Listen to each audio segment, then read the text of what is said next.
भारतातील साध्या भोळ्या आईला एका पाकिस्तानी व्यक्तीने असं काही सांगितलं की आईचा थेट मृत्यूच झालेला आहे।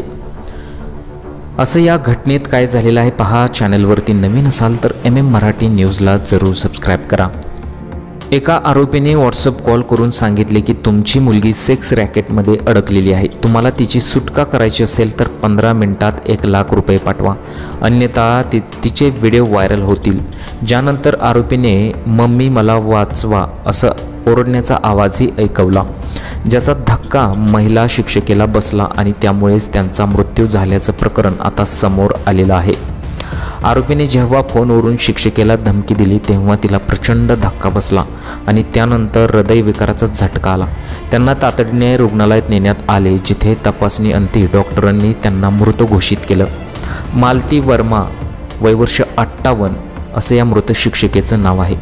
त्या एका सरकारी शाळेत शिक्षिका होत्या। दरम्यान या घटनेनंतर मृत मालती यांच्या घरात एकच गोंधळ उडाला। पोलिसांनी या प्रकरणाचा तपास सुरू केला।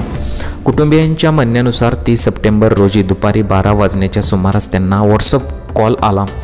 डीपीवर पोलिसांच्या गणवेशातील कोणाचा तरी फोटो होता। जेव्हा मालती यांनी फोन उचलला तेव्हा आरोपीनं त्यांना सांगितले की तुमची मुलगी सेक्स स्कॅन्डलमध्ये अडकली आहे, जर तुम्हाला तिला वाचवायचं असेल तर मी सांगतो तसं ते करा। हे ऐकून मालती यांना मोठा धक्का बसला। मृत महिलेच्या मुलाने दिलेल्या माहितीनुसार मालती यांना त्यांना फोनवरून या घटनेची माहिती सांगितली होती। आरोपीने आपल्याकडे 1 लाख रुपये मागितल्याचेही त्यांना सांगितले होते। दरम्यान ज्या फोनवरून फोन आला होता त्याचा कोड +92 आहे, जो पाकिस्तानचा आहे। या प्रकरणी मयंक तिवारी यांनी सांगितले की मालती यांचा मृतदेह 30 सप्टेंबर रोजी झाला असून या प्रकरणी आज तक्रार करण्यात आलेली आहे। आता पोलीस या प्रकरणाचा गांभीर्याने तपास करत आहेत।